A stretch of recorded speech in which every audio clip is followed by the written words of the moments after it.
तो कैसे हो दोस्तों। मैं आशा करता हूँ शानदार तरीके से आप लोग अपनी लाइफ को एंजॉय कर रहे हो, अपनी सेहत, फैमिली और पढ़ाई का ध्यान काफी अच्छे से रख रहे हो। ये एक ऐसा टॉपिक है जो हर एक भारतीय को पता होना चाहिए, क्योंकि यहाँ पर एक कंट्री की एजुकेशन सिस्टम के बारे में बात की जा रही है। आप लोगों ने एक बात सुनी होगी, अगर किसी इंसान को आप लोगों को धन में कन्वर्ट करना है यानी कि कैपिटल बनाना है तो दो चीजें आप लोग उसको दीजिए, एक तो हेल्थ और दूसरा एजुकेशन। अगर दोनों चीजें आप लोग प्रॉपर तरीके से उस इंसान को प्रोवाइड करा रहे हैं तो ये इंसान आगे चलकर ह्यूमन कैपिटल बन जाएगा, जो कि कंट्री के डेवलपमेंट में काफी बड़ा रोल प्ले करने वाला है। तो जो इसकी बेसिक नींव होती है ह्यूमन कैपिटल की, वो आप लोगों को यहाँ पर एजुकेशन देखने को मिलेगी। तो इसी एजुकेशन सिस्टम के बारे में हम लोग बात करने वाले हैं। हमारी कंट्री में भी गवर्नमेंट के द्वारा एक नई एजुकेशन पॉलिसी सामने लाई गई है। तो क्या है ये एजुकेशन पॉलिसी, इसका एक ओवरव्यू मैं आप लोगों को यहाँ पर देने वाला हूँ। एक डिटेल्ड एनालिसिस वीडियो आप लोगों की यहाँ पर ये होने वाली है, जिसमें हर एक डायमेंशन आप लोगों को यहाँ पर मिलने वाली है। सबसे पहले तो यहाँ पर हम लोग स्टार्टिंग में चीजें जानेंगे, क्या क्या कौन सी पॉलिसी है अब तक हमारी कंट्री में, और ये कौन से नंबर की पॉलिसी है और क्या क्या इसमें चेंज किया गया है। पुराना सिस्टम क्या था, अब आपके कंपेयर करके आज का सिस्टम क्या है, तो आप लोगों को इसके बारे में पता होना चाहिए। अगर आप लोग एक पेरेंट्स भी हैं तो भी आप लोगों को पता होना चाहिए आप लोग का जो बच्चा है उसके लिए आगे एजुकेशन कैसे होने वाली है। और मैं तो आप लोगों को यहाँ पर ये बोलूंगा, खुशनसीब है वो बच्चे जो आने वाले टाइम में इस एजुकेशन सिस्टम में पढ़ने वाले हैं, क्योंकि काफी कुछ ऐसा है यहाँ पर जो कि हमारी कंट्री के एजुकेशन सिस्टम के लिए रिक्वायरमेंट था, जो कि अब तक हम लोगों ने ऐड नहीं किया था। तो आइए स्टार्ट करते हैं डिस्कशन बिना किसी देरी के। I am Veer, welcome to study lover family. तो सबसे पहले जो आप लोगों के माइंड में डाउट होगा उसके ऊपर यहाँ पर नजर डालते हैं। नेशनल एजुकेशन पॉलिसी ये होती क्या है। देखिए, नेशनल एजुकेशन पॉलिसी एक ऐसी कॉम्प्रिहेंसिव डॉक्यूमेंट आप लोग बोल सकते हैं जो हमारी कंट्री में एजुकेशन को डेवलप करने के लिए गाइड करेगा सिस्टम को, ताकि उस बेस पर हम लोग अपनी कंट्री की एजुकेशन को लेकर चल सकें। ये हर 10 या 20 सालों में एक नई पॉलिसी आ जाती है, जिसके चलते कंट्री के एजुकेशन सिस्टम को एक सही डायरेक्शन दी जा सके। नॉर्मली तो ये रहता है कि हर डिकेड में हम लोग को एक पॉलिसी लेकर आनी चाहिए, ताकि सिस्टम जो है उसको हम लोग दुरुस्त रख सकें अकॉर्डिंग टू रिक्वायरमेंट, जो कि प्रेजेंट टाइम पे रिक्वायरमेंट होगी। पर लेकिन हमारी कंट्री में अब तक यहाँ पर ये तीसरी पॉलिसी है। जो पहली पॉलिसी हमारी कंट्री में लाई गई वो लाई गई थी 1968 में। फर्स्ट पॉलिसी हमारी कंट्री में 1968 में लाई गई थी। फिर दूसरी पॉलिसी हमारी कंट्री में जो लाई गई वो लाई गई 1986 में। तो याद रखिएगा यहाँ पर ये 68 है, इसका ये 86 हो गया, यानी कि उल्टा हो गया यहाँ पर। अब जो नई पॉलिसी हमारी कंट्री में लाई गई है ये लाई गई है 2020 में। एक इंपॉर्टेंट फैक्ट आप लोग यहां पर ये भी याद रख सकते हैं, जो ये 1986 की पॉलिसी है इसको थोड़ा सा इसमें बदलाव भी किया गया था ये 1992 में। तो इसलिए कई जगह आप लोगों को यहां पर ये भी एक थोड़ा सा अमेंडमेंट के बेस पर ये भी यहां पर न्यूज में देखने को मिलता है कि हाँ इस तरीके से इसमें अमेंडमेंट भी किया गया था। पर लेकिन अब जो नई पॉलिसी है ये 34 साल बाद हमारी कंट्री में देखने को मिल रही है 2020 में। तो इसके बारे में हम लोग अभी यहां पर बात करेंगे। पर आगे बढ़ने से पहले एक इंटरेस्टिंग फैक्ट मैं आप लोगों को बता दूं, जो कि आप लोगों को पता होना चाहिए। हमारी कंट्री में अगर आप लोग 7वें शेड्यूल के अंदर जाएंगे तो आप लोगों को 3 लिस्ट देखने को मिलेगी। एक है सेंट्रल लिस्ट, दूसरी है स्टेट लिस्ट और तीसरी है कॉन्करेंट लिस्ट। सेंट्रल लिस्ट में यहां पर सेंट्रल लॉ बना सकता है जो भी सब्जेक्ट हैं, जैसे कि आप लोग बोल सकते हैं डिफेंस, कम्युनिकेशन, वो सारी चीजें। स्टेट लिस्ट में जो सब्जेक्ट होते हैं वहां पर स्टेट यहां पर एक तरीके से काम कर सकता है, जैसे एग्रीकल्चर आप लोग बोल सकते हैं, और भी कई सारे सब्जेक्ट आप लोग को देखने को मिलेंगे। तीसरी जो लिस्ट होती है इसको बोलते हैं कॉन्करेंट लिस्ट। कॉन्करेंट लिस्ट में दोनों मिलकर काम कर सकते हैं, जैसे कि अभी आप लोग आज की डेट में जो एजुकेशन है वो आप लोगों को कॉन्करेंट लिस्ट में देखने को मिलेगी। पर लेकिन इंटरेस्टिंग फैक्ट यहां पर ये स्टार्टिंग से कॉन्करेंट लिस्ट में नहीं थी। हमारी कंट्री में एक कॉन्स्टिट्यूशन में संविधान में संशोधन किया गया 42वां, ये 1976 में जब हमारी कंट्री में इमरजेंसी लगी हुई थी। तो उस टाइम पर जो संशोधन किया गया, जिसको आप लोग मिनी कॉन्स्टिट्यूशन के नाम से भी जानते हैं, हमारी कंट्री में ये जो पॉलिसी थी इसको स्टेट लिस्ट से निकालकर कॉन्करेंट लिस्ट में डाल दिया गया। तो ये यहां पर एक इंपॉर्टेंट फैक्ट है जो कि आप लोगों से डायरेक्ट क्वेश्चन एग्जाम में पूछा जा सकता है, क्योंकि अभी रिसेंटली नेशनल एजुकेशन पॉलिसी, जिसको शॉर्ट फॉर्म में एनईपी बोलते हैं, ये काफी ज्यादा न्यूज में है। तो एजुकेशन किस लिस्ट में आता है, तो ये कॉन्करेंट लिस्ट में फिलहाल आता है आज की डेट में। और इसी के साथ में आप लोगों को यहां पर ये इंपॉर्टेंट क्वेश्चन डायरेक्ट एग्जाम में पूछा जा सकता है। ठीक है, आगे चलते हैं, आगे चीजें देखते हैं क्या क्या बातें की जा रही है। कुछ बैकग्राउंड यहां पर समझ लेते हैं, तभी आप लोग और अच्छे से यहां पर कनेक्ट कर पाएंगे। जो हमारी कंट्री में भी ये लेटेस्ट पॉलिसी आप लोगों को देखने को मिल रही है, इसका बैकग्राउंड है कुछ आप लोगों के सामने। यहां पर स्टार्टिंग में जब सबसे पहले ऐसा लगा कि हमारी कंट्री में कोई ऐसी पॉलिसी होनी चाहिए, तो 1964 में यहां पर ऐसी एक कहीं ना कहीं आप लोग बोलते हैं रिक्वायरमेंट फील हुई कि ऐसी पॉलिसी हमारी कंट्री में होनी चाहिए। ठीक है, तो हमारी कंट्री में जो कांग्रेस के एमपी थे सिद्धेश्वर प्रसाद, उनके द्वारा यहां पर बोला गया कि गवर्नमेंट जो है वो एजुकेशन को लेकर अपना विजन जो है वो ढंग से सामने नहीं रख पा रही है। तो उसके चलते आगे चलकर यहां पर 17 मेंबर की एक कमेटी यहां पर बनाई गई, कमीशन, जो कि यहां पर हेडेड किया गया डीएस कोठारी के द्वारा। तो ये जो कमीशन था इसके द्वारा फिर यहां पर इसके बेस पर यहां पर आगे चलकर जो चीजें आगे बढ़ी, हमारी कंट्री में जो पहली पॉलिसी थी वो 1968 में प्रस्तुत की गई। तो हिस्टोरिकल बैकग्राउंड भी आप लोगों से क्वेश्चन पूछा जा सकता है, तो बैकग्राउंड इंफॉर्मेशन भी आप लोगों के पास में अवेलेबल होनी चाहिए। कुछ और बेसिक इन्फॉर्मेशन है यहाँ पर आप लोगों के सामने जो बात की जा रही है नेशनल एजुकेशन पॉलिसी के बारे में। अभी हमारी कंट्री में 2020 की जो पॉलिसी है, मैंने अभी आप लोगों को बताया, ये हमारी कंट्री में तीसरे नंबर की पॉलिसी है। जो पहले नंबर की पॉलिसी थी 1968 में हमारी कंट्री में लाई गई, ये इंदिरा गांधी जी के ड्यूरेशन में लाई गई। 1986 में जो लाई गई ये राजीव गांधी जी के ड्यूरेशन में लाई गई, और फिर आगे चलकर जो इसमें थोड़ा सा अमेंडमेंट किया गया जिसके बारे में मैंने आप लोगों से बात की थी 1992 में, तो पीवी नरसिम्हा राव थे हमारी कंट्री के उस टाइम पर प्राइम मिनिस्टर। और अभी फिलहाल जो पॉलिसी रिलीज की गई है 2020 में, तो ये पॉलिसी है हमारी कंट्री में नरेंद्र मोदी जी की अध्यक्षता में। ठीक है, तो इस तरीके से तीनों पॉलिसी जो प्राइम मिनिस्टर यहां पर लेकर आए अलग अलग अपने अपने ड्यूरेशन में एजुकेशन सिस्टम में चेंज करने के लिए, तो उसके बारे में एक ओवरव्यू आप लोगों के माइंड में क्लियर होना चाहिए। एक मोटा सा ओवरव्यू मैं आप लोगों को यहां पर दे दूं इस पॉलिसी के अंदर, जो मेन इंपॉर्टेंट पॉइंट जो आप लोगों को यहां पर देखने को मिलेंगे, तो क्या क्या मेजर रिकमेंडेशन है जिनसे डायरेक्ट आप लोगों से एग्जाम में क्वेश्चन वगैरह पूछे जा सकते हैं। सबसे पहले यहां पर बात की गई है रिप्लेस करने की जो यूजीसी है, यानी कि यूनिवर्सिटी ग्रांट कमीशन, तो उसको, और इसी के साथ में बात की जा रही है all India council for technical education, जिसको AICTE आप लोग बोलते हैं, इनको यहां पर रिप्लेस करने की बात की जा रही है higher education commission of India के साथ में।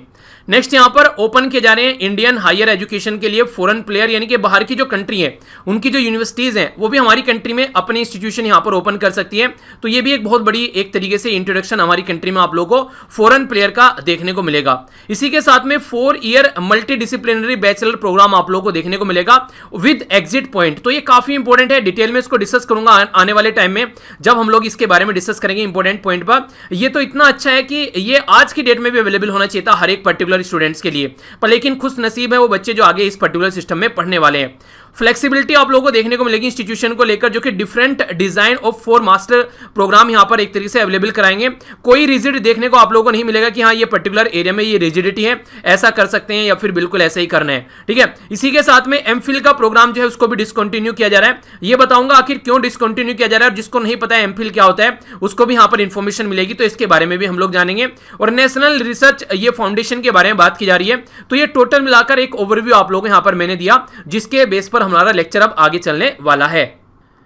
सबसे जो इंपॉर्टेंट बात आज की डेट में आप लोगों को देखने को मिलेगी, जो कंपेयर किया जाए हमारी कंट्री के सिस्टम के साथ में, तो यहां पर एक तरीके से जो बोर्ड एग्जाम है उनका हवा रहता है कि बोर्ड एग्जाम क्लियर कर लो, ये लगता है कि इसके बाद में तो सीधे आप लोग मार्स पे पहुंच जाओगे, मंगल ग्रह पर पहुंच जाओगे।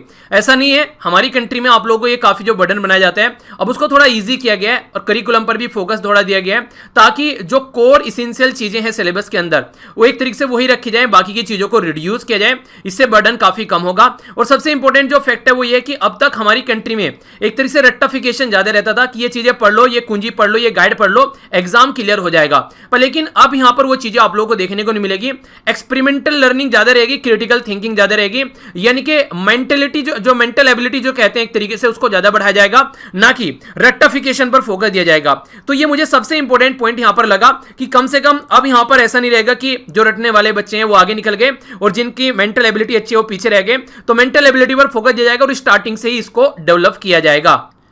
ये काफी इंपॉर्टेंट बेसिक पॉइंट है जो हमारी कंट्री में स्ट्रक्चर में चेंज किया गया है नेशनल एजुकेशन पॉलिसी के तहत। आप लोगों को याद होगा, अगर मैं कोई भी लेक्चर आप लोगों को लेता था तो नॉर्मली ये डायग्राम आप लोगों को मैं दिखाता था, चाहे आप लोगों ने हिंदू का लेक्चर देखा हो, न्यूज़पेपर डिस्कशन वाला, चाहे फिर आप लोगों ने क्वेश्चन वाली, जिसमें भी मुझे यहां पर लगता था ये डायग्राम मैं आप लोगों को दिखाया करता था। इसमें हमारी कंट्री का जो सिस्टम था वो यहां पर 10+2 के बेस पर बेसिकली इसको डिसाइड किया गया कि 10th तक जो रहती थी बेसिक एजुकेशन वो सबके लिए एक जैसी रहती थी, फिर आगे चीजें चेंज स्टार्ट होती थी यहां पर। ठीक है, तो उसी के बारे में यहां पर बात की जा रही है। अब यहां पर जो सिस्टम चेंज कर दिया गया है वो यहां पर थोड़ा सा डिफरेंट आप लोगों को यहां पर देखने को मिलेगा। ये सिस्टम में जो अभी बात की जा रही है यहां पर आप लोगों को 5+3+3+4 ये डिजाइन आप लोगों को देखने को मिलेगा, ना कि 10+2 वाला सिस्टम। तो पहले जो सिस्टम था यहां पर 6 से लेके 16 साल तक लगभग आप लोगों को देखने को मिलता था। ये हमारी कंट्री में जो 10th तक की एजुकेशन चलती थी और उसके बाद में फिर 2 साल में आप लोग अलग अलग चलते थे कि कोई एग्रीकल्चर साइड ले रहा है, कोई साइंस साइड ले रहा है, तो 2 साल आप लोगों को यहाँ पर डिफरेंट देखने को मिलते थे। पर लेकिन बाकी के 10 साल जो रहते थे वो सबके एक जैसे रहते थे। पर लेकिन अब ऐसी चीजें देखने को नहीं मिलेगी, अब सिचुएशन आप लोगों को चेंज नजर आएगी। और एक इंटरेस्टिंग फैक्ट यहाँ पर यह है, अगर कोई बच्चा कहीं पर पैदा हो रहा है, बढ़ रहा है, तो 5वीं क्लास तक लगभग उसको मदर टंग में उसको पढ़ाई की जाए, यानी कि उसकी जो लोकल भाषा है उसमें उसको पढ़ाई की जाए। इससे क्या फायदा रहेगा? देखिए जो बच्चा है ना वो एक तो यह है कि नई नई चीजें सीख सीख रहा है, एक तो वो बर्डन रहता है, ऊपर से उसके ऊपर लैंग्वेज का भी बर्डन डाल देते हैं कई बार। तो कम से कम पहले उसको मेंटली एबिलिटी जो है उसकी वो ढंग से बढ़े, और उसके बाद में आप लोग फिर लैंग्वेज वगैरह उसको सिखाइए, क्योंकि जो लोकल लैंग्वेज है वो तो अपने घर पर भी सीखता है, मोहल्ले पड़ोस में यार दोस्त रिश्तेदार सब बोलते हैं वो लैंग्वेज, तो उसी लैंग्वेज में उसको बढ़ाया जाए तो वो ढंग से अपने माइंड को डेवलप कर पाएगा। तो ये बेसिकली यहां पर समझाने की कोशिश की गई है कि स्टार्टिंग के जो 5 साल है यानी कि 5वीं क्लास तक का बच्चे को मदर टंग में ही एजुकेशन प्रोवाइड कराइए आप लोग। बाकी ये जो सिस्टम है इसको थोड़ा सा मैं आप लोगों को डिटेल में यहां पर समझा देता हूं। यहां पर बात की जा रही है ट्रांसफॉर्म करने के लिए जो करिकुलम है और इसी के साथ में जो शिक्षा का स्ट्रक्चर है यानी कि पेडागोगिकल जो यहां पर स्ट्रक्चर आप लोगों को देखने को मिलेगी उसके बारे में बात की जा रही है। ठीक है, एक तरीके से बोलता है टीचर के लिए भी जहां पर एक तरीके सिचुएशन आप लोगों को स्ट्रक्चर बेस पर देखने को मिलेगी आने वाले टाइम में। सबसे पहले तो यहां पर बोला जा रहा है पहले 10 साल तक चीजें ऐसी रहती थी, 2 साल आगे चेंज देखने को आप लोगों को मिलता था, पर लेकिन अब ऐसा नहीं होगा। पहला जो स्टार्टिंग का फेज होगा उसको बोला जा रहा है यहां पर फाउंडेशनल स्टेज। 5 साल की फाउंडेशनल स्टेज है जिसको आप लोग देखने को मिलेगा 2 साल और 3 साल में डिवाइड किया गया है। यानी कि जो 2 साल आप लोगों को देखने स्टार्टिंग में 3 साल जो रहेंगी वो प्री प्राइमरी आप लोगों को देखने को मिलेगी, यानी कि 3 साल प्री प्राइमरी और 2 साल आप लोगों को 1 और 2 क्लास आप लोगों को यहां पर देखने को मिलेगी। तो ये सिस्टम है यहां पर। दूसरा जो रखा गया यहां पर ये बोला गया है प्रीपेडरी, यानी कि स्टार्टिंग वाली फेज जो होता है बेसिकली प्ले होता है, जो भी एक्टिविटीज आप लोग करते हैं यहां पर डिस्कवर, जो भी आप लोग यहां पर एक तरीके से डिस्कवर कर सकते हैं वो सारी चीजें एक तरीके से बच्चे का एक सही मेंटल डेवलपमेंट देखने को मिलेगा। मिडिल स्टेज जो आप लोग यहां पर देखने को मिलेगी ये आप लोगों के सामने यहां पर नजर आएगी कि ये 3 साल का आप लोग यहां पर प्रोग्राम देखने को मिलेगा जिसमें साइंस, मैथमेटिक्स, आर्ट, सोशल और ह्यूमैनिटी वाले सब्जेक्ट भी आप लोग ले सकते हैं। फिर जब 4 साल की बात करते हैं तो ये 9 से लेकर 12 साल का एक पूरा एक सिस्टम यहां पर डेवलप किया गया है जिसमें 4 साल आप लोग यहां पर स्टूडेंट जो है वो अपनी चॉइस के सब्जेक्ट ले सकते हैं। चॉइस के सब्जेक्ट का मतलब क्या है, आज की डेट में आप लोग क्या कंडीशन देखने को मिलती है, अगर किसी ने बायोलॉजी ले ली तो वो मैथमेटिक्स नहीं पढ़ पाता है। ठीक है, अब यहां पर ये कंडीशन है कि किसी ने बायोलॉजी ले ली तो हिस्ट्री नहीं पढ़ पाता है, ज्योग्राफी नहीं पढ़ पाता है। अब ऐसा नहीं रहेगा, आप लोग वो भी सारी चीजें यहां पर अपने हिसाब से ले सकते हैं जो भी आप लोगों को सुटेबल लगे। यानी कि जो सिस्टम था यहां पर अब ये आप लोगों को चेंज होता हुआ नजर आएगा। एक और इंपॉर्टेंट फैक्ट यहां पर, पहले जो एजुकेशन सिस्टम था वो 6 से 14 साल के जो मैंडेटरी बेसिकली बच्चों पर फोकस करता था, अब यहां पर 3 से लेकर 18 साल तक आप लोगों को चीजें यहां पर जो स्कूलिंग देखने को मिलेगी जो कि अच्छे लेवल पर यहां पर काम चलेगा। स्टार्टिंग में बोलते नहीं LKG UKG वो सब चीजें जो स्टार्टिंग में चलती थी, अब गवर्नमेंट स्कूल में भी वो चीजें आप लोगों को देखने को मिलेगी। पहला इंपॉर्टेंट फैक्ट। दूसरा, एक थोड़ा सा क्रिटिसिज्म यहां पर किया जा रहा है क्योंकि मैक्सिमम जो ये काम इंप्लीमेंट किया जाता है हमारी कंट्री में ये आंगनवाड़ी के जो वर्कर हैं उनके द्वारा यहां पर किया जाता है। तो यहां पर क्रिटिसिज्म ये है कि जो आंगनवाड़ी होती हैं, महिलाएं होती है मैक्सिमम आप लोगों को देखने को मिलेगी, उनका एजुकेशन लेवल ज्यादा अच्छा नहीं होता है, पर लेकिन वहां पर वो पढ़ाती हुई आप लोगों को नजर आएंगी। तो किस तरीके से उसको फोकस किया जा सकता है, तो उसके लिए गवर्नमेंट के द्वारा बोला गया है कि उनको कोई ना कोई यहां पर फोकस दिया जाएगा ताकि थोड़ा बहुत उनको डेवलप किया जा सके। एक सर्टिफिकेट दिया जाएगा 6 महीने का, साल भर का, ताकि उसके बेस पर देखा जा सके कि हाँ वो उन बच्चों को संभाल सके। तो ऐसा नहीं होगा, पर लेकिन फिर भी एक क्रिटिसिज्म है कि ये कहने के लिए अलग बात होती है, इंप्लीमेंट करने वाली अलग बात होती है। मैंने भी आप लोगों को बताया कि सेंटर और स्टेट दोनों मिलकर काम करेंगे। अब सेंटर ने तो ये पॉलिसी बना दी, पर लेकिन स्टेट जो है वो सारे इसको कैसे इंप्लीमेंट करने वाले हैं वहां से काफी बड़ा डिफरेंस निकलकर सामने निकलकर आने वाला है। क्योंकि देखिए हमारी कंट्री में जो स्टेट है वो यहां पर एक तरीके से सेंटर जो ने जो पॉलिसी बनाई है वो एक तरीके से बाइंडिंग नहीं है कि स्टेट को ये फॉलो करनी है, स्टेट अपने हिसाब से वहां पर चेंज कर सकते हैं। तो इसलिए यहां पर ये काफी बड़ा चेंज अगर यहां पर कहीं निकल कर आता है तो ये फिर आगे चलकर इंपैक्ट डालेगा। जो चीजें हम लोग अब तक फेस कर रहे थे फिर से वो चीजें यहां पर एक तरीके से गड़बड़ाती हुई नजर आएंगी। तो इसको चेंज करने की बात यहां पर की जा रही थी बेसिकली। तो ये देखते हैं किस तरीके से इसको इंप्लीमेंट किया जाता है। जब हम लोग रिफॉर्म वाली बात करते हैं तो यहां पर ये काफी इंटरेस्टिंग फैक्ट आप लोगों को देखने को मिलेगा कि रिफॉर्म के बारे में हम लोग चिल्लाते तो रहते हैं कि रिफॉर्म करना है, पर लेकिन क्या क्या चीजें कैसे करना है और क्या टारगेट है और क्या इंप्लीमेंट किया जा रहा है, तो वो कुछ बातें आप लोगों को यहां पर देखने को मिलेगी। नेशनल एजुकेशन पॉलिसी जो है वो हम लोग को एक ब्रॉड डायरेक्शन प्रोवाइड कराएगी, एक रोड मैप आप लोग यहां पर बोल सकते हैं, पर लेकिन ये मैंडेटरी नहीं है कि इसको फॉलो किया जाए ऐसे ही। तो क्वेश्चन ये बन सकता है कि नेशनल एजुकेशन पॉलिसी जो है वो राज्य यानी कि स्टेट के लिए मैंडेटरी है, तो ये मैंडेटरी बिल्कुल नहीं है, वो अपने हिसाब से इसके अंदर चेंज कर सकते हैं, पहली बात। दूसरा इंपॉर्टेंट क्वेश्चन, ये किस लिस्ट में आती है, कौन कैंड लिस्ट में आती है या फिर ये स्टेट की लिस्ट में आती है। तो यहां पर मैंने बताया कि कौन कैंड लिस्ट में आती है यहां पर, तो कौन कैंड लिस्ट में दोनों मिलकर काम कर सकते हैं यहां पर, यानी कि 42वां संविधान में संशोधन करके इसको 1976 में कौन कैंड लिस्ट में डाल दिया गया था स्टेट लिस्ट निकाल कर। तो अब दोनों काम कर सकते हैं। तो अगर मिलकर एक डायरेक्शन में दोनों काम करेंगे तो ही गाड़ी आगे चलेगी, वरना फिर गाड़ी आगे चलती है आप लोगों को नहीं नजर आएगी। कंप्लीट जो पॉलिसी है यहां पर इसको बोला जा रहा है कि टारगेट है 2040 तक का यहां पर इसको कंप्लीटली इंप्लीमेंट किया जाए। पर लेकिन अभी कंडीशन यहां पर ये निकल कर आने वाली है कि हमारी कंट्री में जो सबसे बड़ी प्रॉब्लम देखने को मिली थी 1968 की पॉलिसी की बात कर लीजिए, चाहे आप लोग 1986 की पॉलिसी की बात कर लीजिए, तो सबसे बड़ी बात थी यहां पर जो फंडिंग की कमी रहती है। तो अभी यहां पर बोला गया कि उनके द्वारा बोला गया था कि लगभग 6% हम लोगों को खर्च करना चाहिए अपनी जीडीपी का नेशनल एजुकेशन पॉलिसी के ऊपर, पर लेकिन अब तक भी हम लोग 3-4 के बीच में डोल रहे हैं। तो 6 तक कैसे पहुंचेगी, तो ये सोचने वाली बात होगी, क्योंकि ये तो हम लोगों ने पहले भी अचीव नहीं किया और पहले भी यहां पर ये कई बार यहां पर पॉलिसी में बोली गई है। तो फिर से एक क्वेश्चन मार्क लगता है यहां पर कि फंड कैसे इकट्ठा होगा और कैसे हम लोग इसको इंप्लीमेंट करेंगे। तो ये काफी बड़ा एक मुद्दा है यहां पर, तो इसको देखते हैं कैसे इंप्लीमेंट किया जाता है। नेक्स्ट यहाँ पर ये बात आती है कि ये जो रिफॉर्म है यहाँ पर प्लान कैसे यहाँ पर इंप्लीमेंट करने का, तो उनको यहाँ पर हम लोगों को देखने को मिलेगा कि किस तरीके से सिचुएशन जो है उसको इंप्लीमेंट किया जाएगा, क्योंकि प्लान जो है वो बनाना आसान रहता है। आप लोगों ने भी अपने टाइम टेबल बनाए होंगे, पर लेकिन कितना फॉलो कर रहे हैं असली रिजल्ट उससे निकल कर आता है। प्लान तो बनाना आसान है, देखकर सुनकर बना लिया, पर लेकिन जब इंप्लीमेंट करना पड़ता है तो आप लोगों को उस सिचुएशन के थ्रू एक तरीके से अपने आप को संवारना होता है। तो वो प्लान कैसे आप लोग इंप्लीमेंट कर पा रहे हैं, तो सबसे पहले यहाँ पर गवर्नमेंट का जो प्लान है वो यहाँ पर बोला जा रहा है कि एक तरीके से जो सब्जेक्ट वाइज कमेटी यहां पर देखने को मिलेगी, जो कि रिलेवेंट मिनिस्ट्री से कनेक्ट होंगी, और उसी के साथ में डेवलपमेंट इंप्लीमेंटेशन देखने को मिलेगा इस प्लान का, जो कि एनईपी है, नेशनल एजुकेशन पॉलिसी। जो एक्शन है वो मल्टीपल बॉडी यहां पर देखने को मिलेगी, इंक्लूडिंग जो human resource and development ministry है। एक और बात आप लोगों को बता दूं, जो इंपॉर्टेंट क्वेश्चन भी आप लोगों से बन सकता है और ये याद भी रखिएगा आप लोग, यहाँ पर ह्यूमन रिसोर्स डेवलपमेंट मिनिस्ट्री का नाम चेंज करके अब हमारी कंट्री में एजुकेशन मिनिस्ट्री कर दिया गया है, यानी कि अब यहाँ पर ये शिक्षा मंत्रालय हो गया है, जो कि पहले यहाँ पर human resource and development ministry हुआ करता था। आज की डेट में इसके मिनिस्टर कौन है ये आप लोग बताइए, इनका इतना तो आप लोगों को आइडिया होना चाहिए, जो नई एजुकेशन पॉलिसी लेकर आए हैं वो मिनिस्टर कौन से हैं। तो यहाँ पर एचआरडी यानी कि एजुकेशन मिनिस्ट्री देखने को मिलेगी, education department, school boards, NCERT, इसी के साथ में central advisory board of education, next यहाँ पर national central advisory board of education and national testing agency, ये सारे यहाँ पर इसको इंप्लीमेंट करते हुए नजर आएंगे। तो यहाँ पर देखते हैं किस तरीके चीजें आगे बढ़ती हैं, प्लानिंग कैसे फॉलो की जाती है ईयर बाय ईयर बेसिस, और कैसे यहां पर टारगेट को अचीव किया जाता है फंड के साथ में। फंड भी काफी इंपॉर्टेंट फैक्ट यहां पर देखने को मिलेगा। पर्सनली मानूं तो मुझे इस एजुकेशन पॉलिसी का ये वाला जो पार्ट है ये माइंड ब्लोइंग लगा, जो कि दिल से मुझे काफी अच्छा लगा। ये आने वाले बच्चे हैं जो हैं उनके लिए काफी इंपॉर्टेंट आप लोग इसको बोल सकते हैं। ये 4 ईयर मल्टी डिसिप्लिनरी ये बैचलर प्रोग्राम वर्क आप लोगों को देखने को मिलेगा। आज की डेट में अगर आप लोग एजुकेशन लेना स्टार्ट करते हैं और 4 साल की वो एजुकेशन है, तो उसमें आप लोगों को यहाँ पर देखने को मिलेगा जो नेशनल एजुकेशन पॉलिसी है, स्टूडेंट के लिए अगर कहीं पर एक बार एडमिशन ले लिया, तो फिर मान लीजिए आप लोगों ने बीटेक में एडमिशन लिया, तो बीटेक कंप्लीट होकर ही आप लोगों का पीछा छुड़ेगा। अगर आप लोगों को इंटरेस्ट नहीं आ रहा है उसमें, तो आप लोग उसको नहीं छोड़ पाओगे, छोड़ोगे तो वो जो एजुकेशन आप लोगों ने ली है 1 साल की या 2 साल की, वो बिल्कुल बेकार हो जाएगी। पर अब ऐसा आप लोगों को यहां पर देखने को नहीं मिलेगा। अगर मान लीजिए आज की डेट में आप लोग यहां पर ये पर्टिकुलर पिक्चर देखिए, इसमें आप लोग अच्छे से समझ पाएंगे। अगर आज की डेट में हम लोग इसके बारे में बात करें तो अंडर ग्रेजुएट जो यहाँ पर प्रोग्राम है वो 3 से 4 साल के आप लोगों को देखने को मिलते हैं। अगर पहले साल में आप लोगों को करने के बाद में लगा कि आगे मुझे नहीं ये एजुकेशन को बढ़ाना है इस पर्टिकुलर एरिया में, तो आप लोगों को 1 साल का सर्टिफिकेट मिल जाएगा। ऐसा नहीं है कि 1 साल आप लोगों ने बर्बाद कर दिया।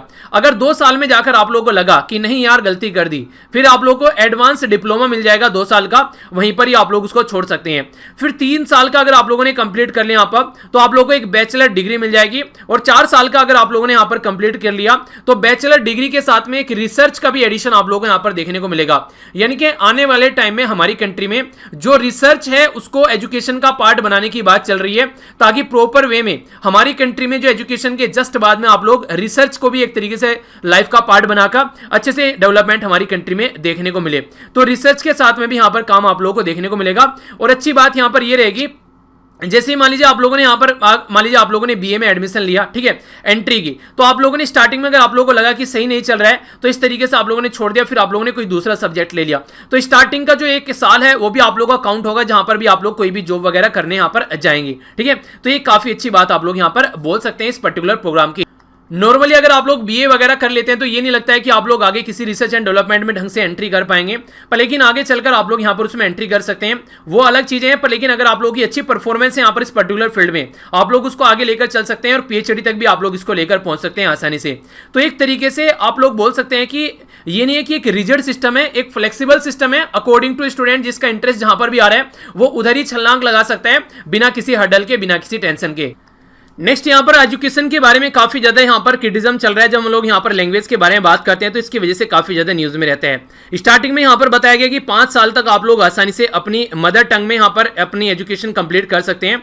पर लेकिन आप लोगों को यहाँ पर एक इंटरेस्टिंग फैक्ट ये देखने को मिलेगा, पहले क्या होता था, हम लोग मान लीजिए एक एजुकेशन हम लोगों ने अपनी जो मदर टंग फॉलो करके चल रहे हैं, कोई पर्टिकुलर लोकल लैंग्वेज, एक हम लोगों ने यहाँ पर क्या कर लिया, कोई जर्मन ले ली, ठीक है, फिर उसके बाद में हम लोग कोई और लैंग्वेज ले लेते थे। तो नॉर्मली क्या करते थे, अब यहाँ पर आप लोगों को इंडियन लैंग्वेज ही चूज करनी पड़ेगी, ठीक है।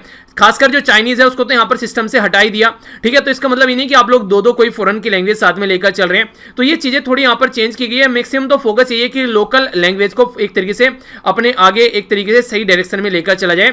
तो मदर टंग जो है वो मीडियम रहेगा इंस्ट्रक्शन का, पर लेकिन ये कंपलसरी नहीं है।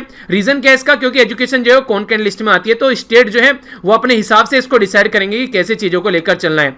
तो इस तरीके से मदर टंग या फिर कोई रीजनल लैंग्वेज यहां पर पार्ट रहेंगी। ये आगे आने वाले टाइम में जैसे जैसे स्टेट में यहां पर चीजों को इंप्लीमेंट किया जाएगा उसके बेस पर चीजें आप लोगों को आगे बढ़ती हुई नजर आए। पर लेकिन देखिए हर एक चीज में कुछ ना कुछ कमियां और खामियां होती है, तो कुछ कमियां और खामियां आप लोगों को यहां पर भी देखने को मिलेगी। जैसे कि बोला गया कि अगर कोई पेरेंट है उनको ट्रांसफर कर दिया जाता है एक एरिया से दूसरे एरिया में, तो नेशनल एजुकेशन पॉलिसी उसके बारे में यहां पर कोई बात नहीं करती है, तो ये इसके ऊपर साइलेंट है यहां पर लेकिन एक्नॉलेज करती है कि जो बच्चे हैं यहां पर वो मल्टीलैंग्वेज फैमिली में अगर रहते हैं तो उनके लिए कोई ना कोई एक तरीके से अवेलेबल ऑप्शन होना चाहिए। जो टीचर है उनको एनकरेज किया जाए कि वो बायलिंगुअल अप्रोच लेकर चले यहां पर, ताकि एक तरीके से बच्चे को एक तरीके का माहौल मिल सके स्कूल में भी, और जैसा घर में माहौल मिल रहा है और उसी लेवल पर वो चीजों को आगे लेकर चल सके। कई बार क्या रहते हैं, पेरेंट्स जो रहते हैं वो बाइलिंगुअल रहते हैं या फिर ट्रांसफर हो जाते हैं। आज की डेट में मान लीजिए कोई रहने वाला तमिलनाडु का है, ठीक है, उसका ट्रांसफर हो गया उसके फादर का कहीं पर नॉर्थ इंडिया में, ठीक है, हरियाणा में ट्रांसफर हो गया, तो फिर यहां पर बच्चे की एजुकेशन सिस्टम जो है अगर स्टेट के हिसाब से चले तो कंप्लीटली चेंज होती नजर आएगी। तो उस टाइम पर आप लोगों को क्या करना है, तो उसके लिए भी यहां पर ऑल्टरनेटिव सुझाने की कोशिश की जा रही है कि टीचर को यहां पर थोड़ा सा और अच्छे से फोकस देकर चलना पड़ेगा।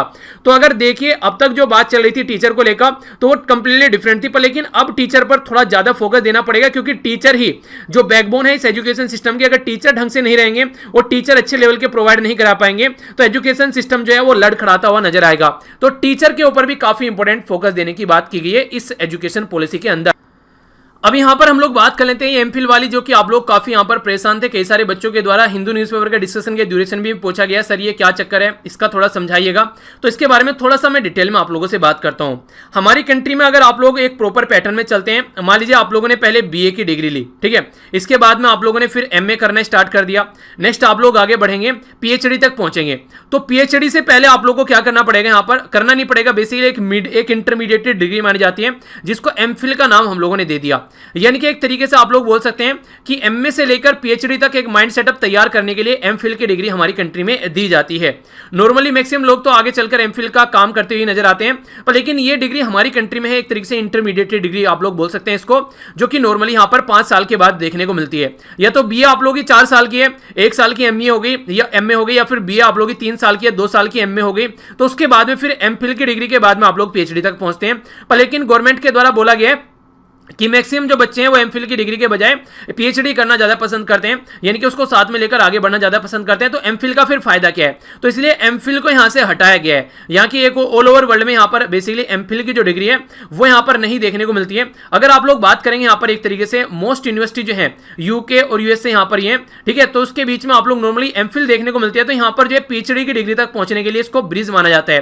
तो एमफिल की डिग्री को बोला गया कि फालतू में बीच में एक तरीके का प्रोग्राम डाल रखा है, तो इसको हटाकर यहाँ पर डायरेक्ट पीएचडी तक पहुंचाइए। तो ये काफी लार्ज स्केल पर इस चीज को एक तरीके से काफी लंबे समय से इसकी मांग की जा रही थी, अब यहां पर इसको भी एक्सेप्ट कर लिया गया है। तो बीए एमए डायरेक्ट आप लोग पीएचडी तक पहुंच सकते हैं। अब ये भी काफी इंटरेस्टिंग चीजें आप लोगों को यहां पर देखने को मिलेगी। आईआईटी जो है ऑलरेडी यहां पर मूव कर रहे हैं इन दिस डायरेक्शन में, मल्टीपल डिसिप्लिन के बारे में। आईआईटी खड़गपुर के बारे में अगर बात करें तो मेडिकल साइंस और टेक्नोलॉजी यहां पर आप लोगों को देखने को मिलेगी साथ ही साथ में, यानी कि टेक्नोलॉजी के साथ में आप लोग ह्यूमैनिटी वाले सब्जेक्ट पढ़ सकते हैं। सोशल साइंस हो गया, हिस्ट्री हो गया, ज्योग्राफी हो गया, तो ये सारी चीजें भी आप लोग यहां पर लेकर चल सकते हैं। तो ये जो बेस्ट यूनिवर्सिटी है यूएसए के अंदर जैसे एमआईटी हो गया, ठीक है, तो ये ह्यूमैनिटी के ऊपर काफी फोकस देकर चलते हैं। इसका रीजन आप लोग समझने की कोशिश कीजिए। ये उदाहरण के तौर पर समझाया गया है। मान लीजिए आप लोगों ने यहां पर इंजीनियरिंग करी, सिविल इंजीनियरिंग में आप लोग गए हैं और आप लोगों को काफी अच्छी नॉलेज है, तो आप लोगों को डैम बनाने के लिए बोला गया यहाँ पर कि आप लोगों को डैम बनाना है, यानी कि बांध बनाना है। पर लेकिन अगर आप लोग ये समझिए उसके साथ में आप लोगों ने इन्वायरमेंट के सब्जेक्ट भी पढ़ रहे हैं, तो आप लोगों को यहाँ पर समझ में आ पाएगा कि अगर हम लोग यहाँ पर डैम बनाते हैं तो इस पर्टिकुलर एरिया में क्या इंपैक्ट पड़ सकता है इन्वायरमेंट के ऊपर। तो इसलिए जो डेवलप कंट्री है यहाँ पर वो इस चीज को बहुत पहले से समझ रही है, इसलिए वो यहाँ पर होलिस्टिक अप्रोच लेकर चलती है इस पर्टिकुलर मुद्दे के ऊपर। तो इसलिए आप लोगों को यहाँ पर देखने को मिलेगा कि इनके द्वारा जो है यहाँ पर इन्वायरमेंट स्टडी भी भी की जा रही है, अगर कोई सिविल इंजीनियरिंग की यहां पर डिग्री ले रहा है, ताकि अगर कोई भी डेवलपमेंट का प्रोजेक्ट वहां पर लगाया जाता है तो वो उसको अंडरस्टैंड कर सके कि कहां पर क्या गड़बड़ हो रही है और क्या चीजें उनको और अच्छे से चीजों को लेकर चलना है। तो ये काफी इंपॉर्टेंट फोकस एरिया आप लोग यहां पर बोल सकते हैं। तो हमारी कंट्री में भी अब यहां पर ये एक अच्छी अपॉर्चुनिटी रहेगी बच्चों के पास में भी कि वो यहां पर इस तरीके से अपनी एजुकेशन को चेंज कर सकते हैं अकॉर्डिंग टू देयर इंटरेस्ट, जैसा भी उनका इंटरेस्ट रहता है। नेक्स्ट यहाँ पर जो रिसोर्सेज है उनको इफेक्टिवली यूटिलाइज करने की बात की जा रही है, एक तरीके से जो स्कूल्स हैं उनके बीच में ट्यूनिंग बैठाने की बात की जा रही है। तो यहाँ पर ये काफी इंपॉर्टेंट एक टॉपिक आप लोग बोल सकते हैं। मान लीजिए मेरे पास में लैपटॉप है और लैपटॉप का मैं यूज नहीं कर रहा हूँ, कुछ टाइम ही यूज कर रहा हूँ, तो एक तरीके से अगर कोई पड़ोस में बच्चा रहता है, वो बोले भैया इस टाइम तक आप लोग लैपटॉप यूज करते हो, इस टाइम तक नहीं करते हो, तो इस टाइम में क्या मैं ऑनलाइन टेस्ट दे सकता हूँ? तो मैं उसको अपना लैपटॉप दे दूंगा ताकि वो जाकर अपना टेस्ट दे सके, उसका काम हो जाए, उसको अपना खर्चा न करना पड़े। तो इस तरीके से समझिए, मान लीजिए कोई पर्टिकुलर स्कूल है वो काफी अच्छे से काम कर रहा है, तो इस तरीके से वो दूसरे स्कूल के साथ में पेयर कर अपने रिसोर्सेज को मिलजुल कर दोनों यूज कर सकते हैं, अपनी टेक्नोलॉजी को, या फिर जो भी एकेडमिक टूल किट्स है, स्मार्ट क्लासरूम है, डिजिटल टेक्नोलॉजी है, तो एक दूसरे के साथ में मिलकर यहां पर काम कर सकते हैं। क्योंकि टेक्नोलॉजी जो है वो बहुत बड़ा मीडियम आज के डेट में देखने को मिल रहा है। बिना टेक्नोलॉजी के आगे चीजें जो है वो पॉसिबल नहीं हो पाएगी। तो 21st सेंचुरी में सबसे बड़ा जो मुद्दा रहेगा वो टेक्नोलॉजी को कितने इफेक्टिवली यूटिलाइज कर रहे हैं। पर लेकिन कुछ स्कूल ऐसे देखने को मिलेंगे आप लोगों को जहां पर टेक्नोलॉजी जो है वो ना के बराबर है, तो इसलिए इसको काफी इंपॉर्टेंट पार्ट यहां पर बनाया गया है, एनकरेज किया जा रहा है रिसोर्सेज को शेयर करने के लिए। पर लेकिन कोई ऐसा नहीं है कि यहां पर बिल्कुल ही फोकस दिया जाएगा कि आप लोगों को यहां पर एग्रीमेंट लिखा हुआ है कुछ ऐसा इस तरीके से शेयर करना है। ये डिपेंड करेगा जो स्कूल्स है उनके ऊपर, यहां पर कोई बाइंडिंग चीजें नहीं है, वो उनके नेचर के ऊपर डिपेंड करेगा कि एक दूसरे की हेल्प करना चाहते हैं। तो इससे भी काफी कनेक्टिविटी आप लोग यहां पर देखने को मिलेगी। तो इसके चलते ऑनलाइन चीजें मान लीजिए किसी स्कूल में नहीं है तो वो यहां पर एक तरीके से काम कर सकते हैं। टीचर के रिक्रूटमेंट के ऊपर भी फोकस दिया जाएगा काफी अच्छे से, क्योंकि टीचर जो है एक तरीके से एक फंडामेंटल एक बीम आप लोग बोल सकते हैं, उन्हें घर बनाते हैं आप लोग, एक नींव बोल सकते हैं या फिर बीम बोल सकते हैं छत के लिए, या एक नींव बोल सकते हैं घर को रखने के लिए, अगर घर की नींव रखी जाती है तो वो सारी चीजें। और दूसरी बात 6% ऑफ द जीडीपी खर्च करने की बात की जा रही है। तो ये कुछ चीजें हैं जो आप लोगों को देखने को मिलेगी। यानी कि कहने का मतलब यहां पर ये है कुछ भी चीज ऐसी नहीं है कि मैंडेटरी है, पर लेकिन आराम आराम से चीजें इंप्लीमेंट की जाएगी। और बोला जा रहा है कि 2040 तक का यहां पर चीजों को इंप्लीमेंट करने की बात की जा रही है। तो कितने अच्छे से हम लोग यहां पर इसको इंप्लीमेंट कर पाते हैं, तो वो आने वाले टाइम में यहां पर चीजें देखने को मिलेगी।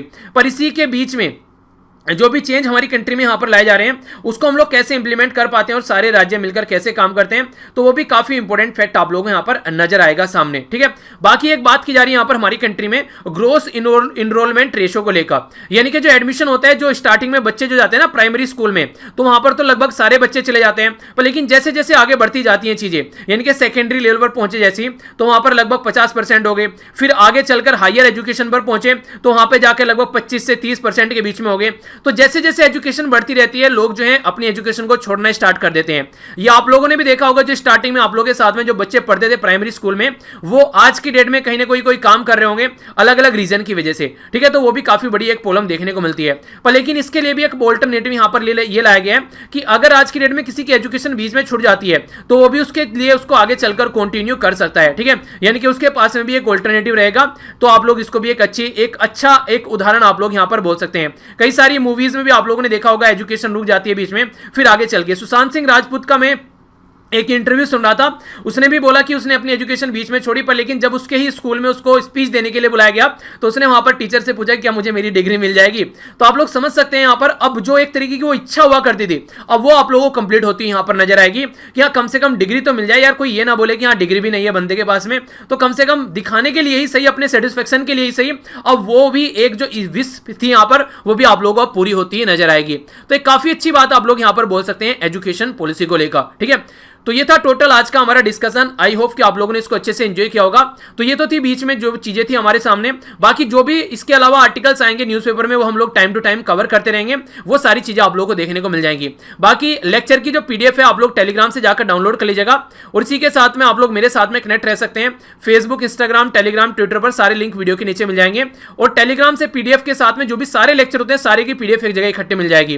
तो आप लोग पार्ट बन सकते हैं टेलीग्राम का, स्टडी लवर वीर के नाम से सारी पीडीएफ वहां पर इकट्ठे मिलती है। ठीक है, तो मिलता हूं नेक्स्ट लेक्चर में। बड़ों को नमस्ते, छोटों को प्यार, छोटी सी लाइफ एंजॉय करो यार। तब तक के लिए जय हिंद।